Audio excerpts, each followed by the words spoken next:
Baik, selamat malam Bang.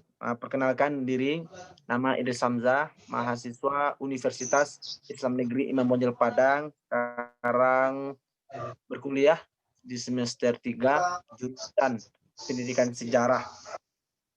Hmm. Kemudian pada hari ini kita akan membahas yang namanya tentang BAPER, itu bahas politik dan pemerintahan. Yang ini adalah di komando diketuai oleh salah satu Pakti Musen Andi yang kuliah di Universitas Andalas, jurusan hukum.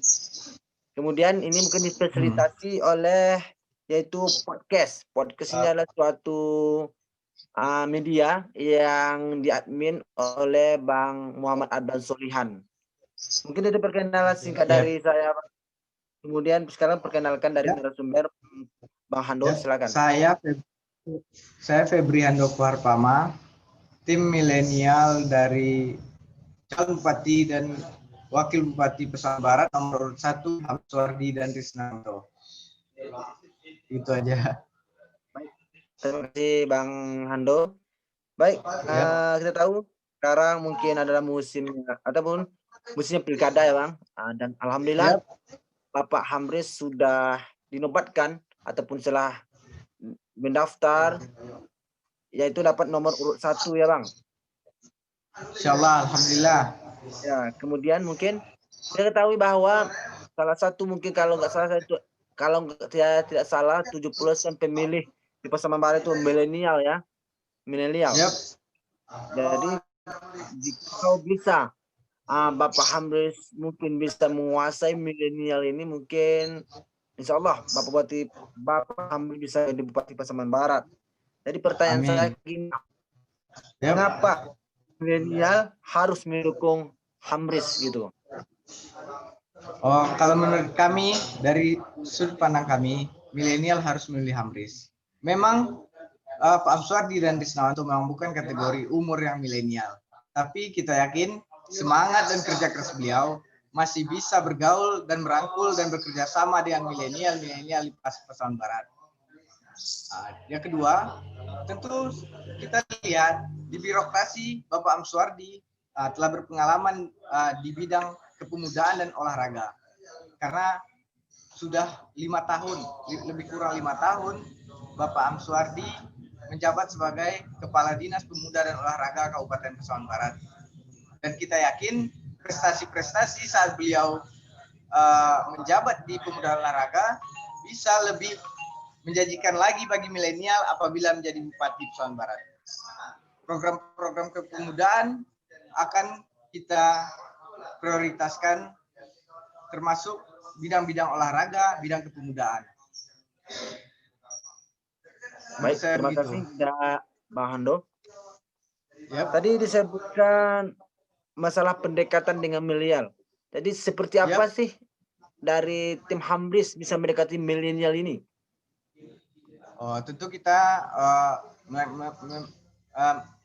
melakukan pendekatan dengan cara dengan menghadiri acara-acara olahraga, mensupport pemuda-pemuda Pasaman Barat dengan sharing, dengan program olahraga, dan mungkin dalam bidang kepemudaan kita bisa memberikan banyak program dan itu adalah prioritas dari Hamris sendiri. Tentu itu kita sosialisasikan dengan milenial Pasaman Barat. Apa ibaratnya program kita untuk pemuda, untuk olahraga Pasaman Barat. Tentu kita memberikan pendekatannya seperti itu. Karena kita sasaran kita termasuklah milenial Pasaman Barat. Oh gitu Bang. Baik, terima kasih dari Bang Hando penjelasan pertanyaan dari tadi. Kemudian gini, untuk mendapatkan suara otomatis orang tim ses ataupun pendukung-pendukung kemudian relawan harus bisa mendekati masyarakat itu dengan baik ya Bang. Kemudian dari tim Hamris sendiri, apa sih strategi yang digunakan oleh Hamris untuk memenangkan pilkada nanti 9 Desember 2020 nanti? Apa strateginya? Strategi khusus sih memang tentu kita juga tidak bisa menjabarkan semuanya di sini. Tentu sama dengan tim-tim lain ya, tim ses lain, kandidat kandidat nomor urut lain ya. Mungkin kita selalu memberikan sosialisasi, tidak henti-hentinya bersosialisasi dengan masyarakat tentang program-program unggulan Hamris, program-program jangka pendek, jangka panjang, baik itu untuk contohnya di bidang kepemudaan tadi, ada juga di bidang pendidikan gratis.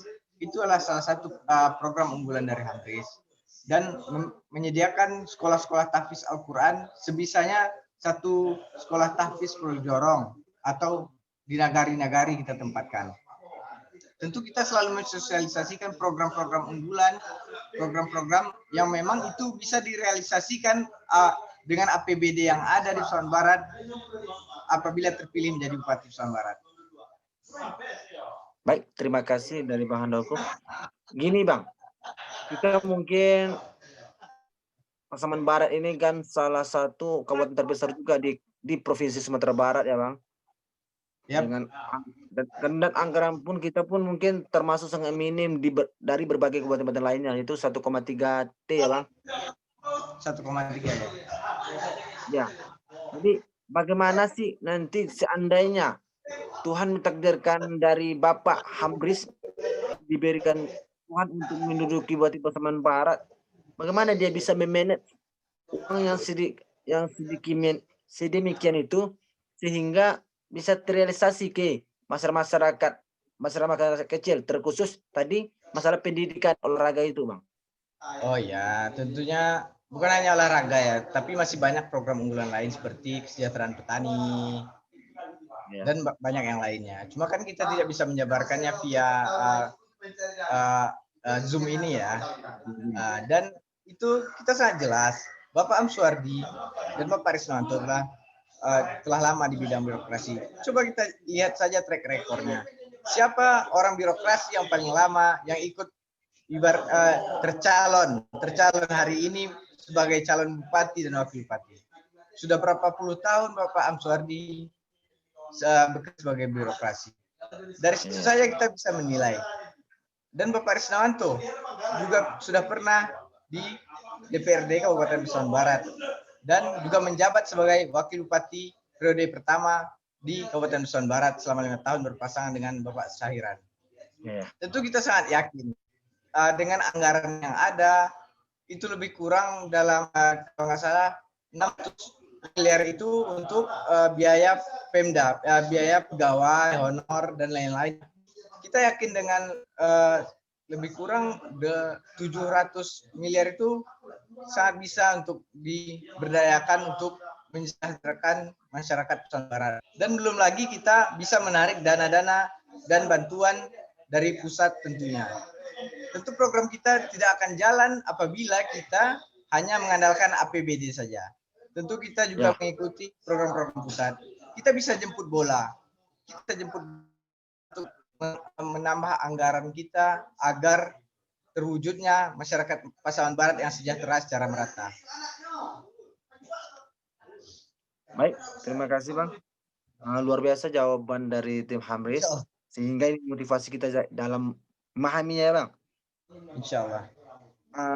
Kemudian gini Bang, nanti ketika Tuhan mungkin mentakdirkan diberikan oleh masyarakat percaya oleh masyarakat Pasaman Barat untuk menjadi Bupati Pasaman Barat ya kan, apa sih yang dilakukan Hamris pertama kalinya untuk milenial? Untuk milenial tentunya kita sangat berharap Porprov itu walaupun semua masyarakat mendapatkan imbasnya, tapi kita yakin masyarakat milenial Pasbar, khususnya pecinta olahraga, ingin Pasaman Barat sebagai tuan rumah Porprov berikutnya. Kita akan mengupayakan itu. Berbagai cara akan kita upayakan itu, kita akan menarik kembali tuan rumah Porprov Pasaman Barat, insya Allah. Sebagai tuan rumah ya. Ya, sebagai rumah Porprov. Andaikan tadi disebutkan andaikan nanti Pak Amris mungkin diberikan masa calon masyarakat untuk di Bupati Pasaman Barat dan Wakil Bupati Pasaman Barat, berapa lama sih, mungkin bulannya apa tahunnya, berapa lama menunggu bisa dipercaya lagi untuk menjadi tuan rumah Porprov di Pasaman Barat? Insya Allah Porprov itu kan ada periodenya, 2 tahun sekali. Ya. Jadi misalnya kita memang tahun ini tidak kebagian, insya Allah tahun depan kita akan usahakan berbagai upaya. Ya, tapi yang insya Allah dalam periode Hamris menjabat, periode sekarang hanya 3,5 tahun sampai 4 tahun. Kami akan upayakan, kami akan usahakan sekuat tenaga agar Porprov Sumbar Pasaman Barat menjadi tuan rumah dalam periode Hamris memimpin di Pasaman Barat. Baik, terima kasih Bang. Berarti segala upaya, segala usaha yang diusahakan oleh Hamris harus diupayakan untuk menjadi Porprov. Ya Pak, dulu kan sempat kita menolak. Ya tuan rumah ya Bang. Ya, tapi kita menolak. Ya itu kan. Iya kemarin itulah karena apa ya, menolak kan karena nggak ada dana gitu kan. Kalau dibaca-baca. Kita kan tentu juga tahu kan. Itu penolakan terjadi, biasanya orang pasti mencari solusi, bukan menolak. Pasti ada solusi dari provinsi, pasti ada jalan tengahnya. Bukan hanya semata-mata menolak kita. Dalam kacamata saya, ya. sebagai pecinta olahraga. Ya, kemarin juga sering saya baca Bang, itu ada informasi tentang ini kan, batalnya mungkin Pasaman Barat menjadi tuan rumah Porprov ya, Porprov kan. Itu karena terjadi keborokan mungkin keborokan korupsi ya. Itu andaikan nanti mungkin Hamris dipercayakan berarti Bupati Pasaman Barat, Wakil Bupati Pasaman Barat, bagaimana dia bisa menyikapi itu? Terjadi mungkin korupsi seperti itu Bang. Ulangi lagi Dan. Dris, bisa diulangi? Jadi kan ini Bang. Kemarin saya baca ya batalnya Porprov yang diadakan tuan rumah di Pasaman Barat ya. Itu terkhusus kemarin itu ada rencana kan dibangun itu stadion di Padang 7 ya. Padang 7 ya, di Batam. Karena banyak memerlukan dana. Dan ada yang juga isu-isu yang dibilang di media-media kan, terjadinya itu korupsi dari berbagai pejabat ataupun yang membangun gitu. Jadi andaikan nanti Hamris yang mempunyai kebijakan di situ, apa yang dibuat Hamris kalau terjadi seperti itu?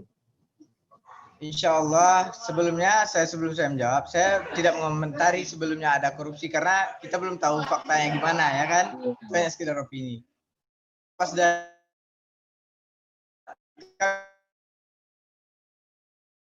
untuk menyelesaikan stadion di Pasaman Barat, dalam menyikapi atau korupsi yang terjadi, tentu sebelum memberikan pekerjaan, sebelum memberikan kepada ibaratnya apa ya, yang mengerjakan pekerjaan tersebut, kita tentu harus teliti dulu track recordnya gimana, perusahaannya gimana, kerjanya gimana. Tentu kita tidak sembarangan karena kita memikirkan masyarakat banyak kan. Itu imbasnya, apalagi stadion tidak selesai, itu imbasnya sangat besar untuk prestasi sepak bola khususnya di Pasaman Barat. Iya Bang. Baik Bang, terima kasih jawabannya. Kami sangat optimis. Intinya kami sangat optimis seandainya Wakil Bupati, kami yakin stadion Pasaman Barat selesai. Insya Allah, semoga kita terlaksana. Yep. Begini terjawab itu adalah nanti harapan untuk pendukung Hamris nanti ya kan. Insya Allah. Ini Bang, kita tahu mungkin Abang sendiri mungkin telah mendengar ya kan, mungkin media-media ya kan. Yep. Termasuk media nasional telah mengangkat pula yang namanya ILC kemarin ya kan. Yep. Ada nih Bang, seorang ketua umum PDIP, seorang Dan Ketua DPR RI yaitu Ibu Puan Yap, Maharani mengatakan kayak gini, Bang. Katanya yap. sumber itu belum Pancasilais. Oh, kalau itu Gimana? saya tidak berkomentar. Cuma saya Ya, kemudian hanya berpikir, itu kan hanya orang yang goreng-goreng saja. Kita belum tahu sebenarnya hatinya seperti apa dan kronologinya seperti ya, apa. Itu kan hanya cuitan saja. Kita juga tidak tahu kan dia bicara seperti itu kenapa. Dan terakhir kan kita dengar dia juga sudah minta maaf. Tapi ya. terlepas dari itu, kita juga belum sampai ke situ ya apanya kalau masalah itu. Kalau di Nusantara Barat saya Jadi kira kalau kita karena udah perda ya, kita nggak ada masalah ya mau orang apa di ini. Yang penting kan kita daerah kita diurus sendiri. Itulah perda ya kan. Nggak ada yang bisa kan intervensi daerah kita walaupun apapun. Nggak bakalan ada yang bisa intervensi daerah tersebut. Apalagi Sumatera Barat. ya. Ada juga Bang gini, Bang. Ada sebagian masyarakat yang mengatakan saya ingin mendukung Pak Soehardi, tapi sayang katanya calonnya dari PDIP, dari Bapak Risnawanto. Bagaimana Bang menyikapi ini? Abang sebagai Oh, pendukungnya. kita kan santai. Itu kan sebenarnya hatinya. Hatinya itu memang bukan ke Hamris. Kalau memang Ya, hatinya ke Hamris, yang dipilih pilkada ini kan ketokohannya, orangnya, individu. ya, Kalau memang ada dari dulu kita pilkada pasti menampilkan logo partai, ya kan Bang? ya, ya, ya. Nah, dan kita kan itu sudah sangat lama. Kita tahulah, lebih tahulah orang-orang petinggi PKS, PDIP, petinggi PAN. Ya, Mereka juga sudah membahas ini berbulan-bulan, bertahun-tahun. Tentu tidak sembarangan juga mereka memilih koalisi tersebut. Buktinya kan ya, ya, terjadi ya. juga koalisi. Dan tidak ada yang mempermasalahkan hal tersebut. Dan pemilihan bupati dan wakil bupati itu hanya memilih bupati dan wakil bupati, bukan memilih ketua partai politik. Itu aja sih kalau saya menyikapinya. Santai aja ya kan. Iya, iya, iya, iya. Tapi bagi orang yang Berarti berkomentar seperti itu tentu itu hanya sebagai alibi bagi saya. iya, Alibi iya. aja. Memang intinya bukan Hamris, cuma mulutnya seperti itu, mengatakan seperti itu, ya kan? Kalau memang hati udah situ, paling noda dosa besar mungkin yang bisa atau mungkin pernah melakukan hal-hal yang tercela terhadap individu tersebut. Nah, itu saja sih kalau menurut saya. Kalau Iya. hal-hal tersebut orang yang merangkap tersebut, saya kira hanya beralibi saja. Sebenarnya kan berarti kalau menurut Abang sebagai tim sus dari Bapak Hamris melihat ketokohannya ya, Bang? Iya, tentu memang seperti itu. Ketokohan. Pilkada itu kan memang seperti itu. Iya, iya, iya. Itu kan hanya sebagai kendaraan saja. Iya, iya, iya. Coba kita Kemudian lihat. Nah, di kertas suara saja kita tidak melihat logo partai. Itu sudah diatur ya lah. undang-undang kan. Kita Iya, iya, memilih iya. mencoblos orangnya yang di situ kan. Orangnya ya. Gambarnya situ ya, Iya, Bang? iya kita santai aja menyikapinya. Karena Iya, kita di iya, iya, iya. daerah ya, berbeda dengan kita di pusat, gejolak-gejolak. Kita satu persoalan barat, ya kan? Ya takut ya karena kan Bang takut juga Bang ada mungkin apalagi dalam politik lah Bang. Ada aja yang nanti Ya, menggoreng sesuatu, digoreng aja sesuatu itu kan. Atau hal yang kecil apa tentu sekarang itu kan kita bermain di media sosial iya, sekarang iya. itu.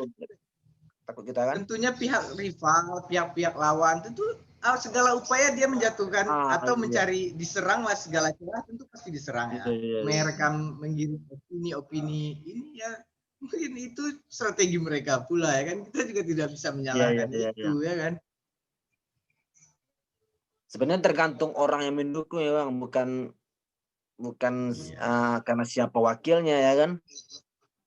iya. Iya, iya, iya, iya. Dan apa Luar partai biasa Bang. politik kan kita di daerah ya kan. Iya, Kebijakan iya, iya. daerah kan kita sudah memiliki perda kembali lagi tadi kan. Kita peraturan Iya, iya. daerah kita sudah mandiri di daerah kita sendiri. Otonomi Oh, daerah kan. iya, iya, iya, iya, iya. Baik Bang, mungkin itu pertanyaan mungkin ada satu pertanyaan lagi Bang. Iya, oke Insya Dres. Allah, oke, Insya Allah Yap, kita akan sudah tetapkan KPU itu 5 calon kandidat Bupati Pasaman Barat ya Bang. benar benar. Mungkin Pak Hamsuardi berwakilan dengan Pak Risnawanto dengan urut 1 ya kan. Bapak Yanto dengan Bapak Yulismar Pilih nomor 2 ya kan. benar. Bapak Erik dengan Sawal Suro nomor 3 kan. Bapak Yulianto sebagai petahana yaitu dengan Pak Safrian nomor 4 ya. Hmm. Kemudian Pak Agus Susanto dengan Agus Romi. Jadi 5 calon itu Bang. Kalau dari tim Yap. dari tim ses dari Hamris, Bang Hando, bagaimana menilainya? Menurut Abang dari 5 calon ini atau penting 4 calon ini siapa sih nanti yang menurut Abang lawan berat dari Hamris ini? Dari persaingan gitu. Insya Allah Dari kita cemas kan kan? insya Allah kalau kita kan tentunya kita optimis. Tentu semua kandidat itu memiliki potensi masing-masing dan memiliki kans yang kuat juga untuk Nusa Barat. Kita tidak memilih penilaian berat ini. Semua sama ibaratnya, kekuatan itu ibaratnya tidak terukur ya kan. Kita tidak bisa menjadikan, kecuali kita head to head ya kan. Jadi kita tidak bisa membedakan dari empat calon tersebut mana yang terkuat, mana yang ini. Tentu berarti kita mengukur kekuatan lawan. Kita tidak seperti itu. Kita tidak bisa gitu. seperti itu dalam kompetisi pilkada ini ya. Kita selalu camkan itu kepada tim-tim, kepada rekan-rekan, kepada rekan juang. Tidak ada satupun kita harus meremehkan lawan kita. Tentunya kita selalu waspada, selalu berjuang untuk yang terbaik untuk Pesawaran Barat. Karena 5 putra Pesawaran Barat ini, 5 pasang putra Pesawaran Barat ini adalah putra terbaik yang mendaftar KPU dan telah ditetapkan dan keluar nomor urut. Iya. Berarti dari tim Hamris tak ada beratnya Bang. Kita sama gitu ya. Iya. Iya. Ibaratnya kita sama berjuang, itu sama, tujuannya sama, cara berjuangnya sama. Mungkin satu saja sih saya agak ini kan melihat bukannya menjurus salah satu calon, tetapi kita lihat di sini penegakan dan penertiban itu yang dilakukan oleh Pemda Pesawaran Barat. Harusnya kan ada undang-undang yang mengatur apabila sudah tercalon seorang incumbent, ribut-ribut yang memakai foto dan slogan-slogan dia itu harus ditukar dengan PJS atau PLT Bupati yang baru. Kita lihat sekarang masih agak longgar-longgar aja, tapi kita santai menanggapinya. Jadi dari Hamris tak mempermasalahkan itu? Oh, tentu kita ada upaya, ada tim LO, tentu mereka yang menghubungkan ke Panwas atau kemana. Cuma kan kita agak miris aja ya kan. Kita di daerah ini masih seperti itu ya kan. Kita lihat kan masih ada slogan-slogan COVID yang masih memakai incumbent, stiker-stiker mobil dinas dengan slogan COVID, tapi masih bergambar incumbent. Kita cuma menyayangkan sih, bukan kecewa. Kita cuma sedikit menyayangkan kinerja pemerintahan yang sekarang. Harusnya kan sudah ditertibkan. Jadi kurang etis lah ya Bang, kurang etis lah kan seorang calon bupati memasang atribut-atribut daerah ya. Iya, maksudnya kan gini kan, kita lihat kan masih ada slogan cuci tangan katanya kan, tapi masih bergambarkan calon incumbent yang sudah terdaftar dan ditetapkan oleh KPU. Seharusnya kan sejak ditetapkan itu sudah ditertibkan. Seharusnya kan gambar PJS ya Bang. Iya, itu udah tahu ya kan. Cuma kita hanya menyadari, tapi kita kan sudah santai aja sih menanggapinya. Iya. Yang penting kita optimis ya Bang. Kita selalu optimis dengan perjuangan-perjuangan, dengan track record kita dan dengan masih solidnya tim-tim kita di lapangan, kita sangat optimis kita bisa meraih kemenangan dan menjadi pemimpin di Kabupaten Pesawaran Barat ini. Amin. Yep. Oke. Baik Bang, itu beberapa pertanyaan dari saya sendiri sebagai pemandu acara untuk malam ini Bang. Semoga ini acara luar biasa ya kan, dan semoga Insya Allah masih belajar kita. Ya sama. Ya kan. Jadi gini Bang, ini sebelum kalau dalam TV nasional ya namanya statement ya kan, ataupun penutup dari ini kan, penutup mungkin kita pertemuan ini kan. Ya. Saya meminta kepada tim Hamris, Bang Febri, Abang Hando, silanya penutupnya mengajak masyarakat ataupun milenial untuk memilih Hamris ataupun apa kata penutupnya gitu. Statement saya Intinya statement saya sebelum kita berpisah dalam sesi ini, saya yang pertama tentu kita harus sebagai masyarakat Pesan Barat harus menghilangkan namanya budaya-budaya politik uang, politik black campaign, menjudge pribadi, dan menjatuhkan lawan dengan cara kampanye hitam. Sebelumnya saya itu. Dan tentunya kami mengajak seluruh masyarakat Pesan Barat, tentunya khususnya untuk memilih Hamsuardi dan Risnawanto nomor urut 1 di Pilkada Pesan Barat 2020 pada tanggal 9 Desember 2020 nantinya. Dan kami sangat dengan kerja keras dan semua lini yang ada dan semua tenaga akan kami kerahkan untuk meraih kemenangan di Pesan Barat ini. Insyaallah. Itu sih, Dri. Ya, insyaallah. Berarti nanti setelah tutup segmen tadi Bang, masalah disebut tadi politik uang ya, money politik ya Bang ya. Apalagi sekarang itu kalau di Serang Fajar ya. Iya, insya Allah masyarakat harusnya lebih cerdas kan. Efek kedepannya satu suara satukan nasib Pesan Barat 5 tahun ke depan. Ya. Berarti seorang tim Hamres optimis tanpa uang itu. Insya Allah tentu kita juga tidak, tentu kita membutuhkan personal. Cuma kan bukan membayar individu ya kan, membayar nama. Itu berbedanya politik uang dengan bekerja dan bersosialisasi program-program yang ada untuk masyarakat. Baik, terima kasih dari Bapak Bang Hafibri Handoko selaku dari tim tes dari pasangan calon Bapak Hamris yaitu nomor urut 1 yang telah meluangkan waktu untuk bisa diwawancara untuk malam ini via Zoom walaupun tadi kita telat ya Bang. Telat udah mulai jam 9 ya karena mungkin ada beberapa hal.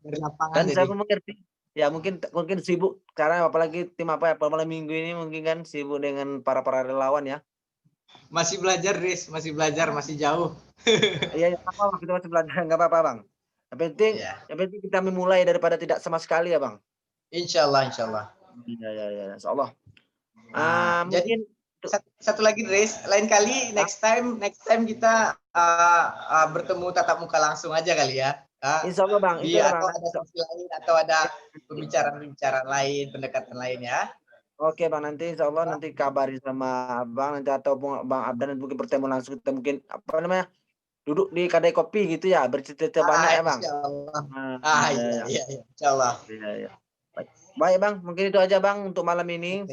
Mungkin saya sebagai apa Bang membawa Bandung, mohon maaf sama-sama. Mohon maaf saya tidak ada maksud tertentu dan menyudutkan salah satu pasangan calon. Saya minta maaf kalau memang ada. Saya tidak bermaksud apa. Ya, terima kasih Bang, bravo. Semoga hidup kembali Hamris. Siap Hamris. Yes, siap. Makasih. Bang. Sampai malam. Yap. Assalamualaikum warahmatullahi wabarakatuh. Waalaikumsalam warahmatullahi wabarakatuh.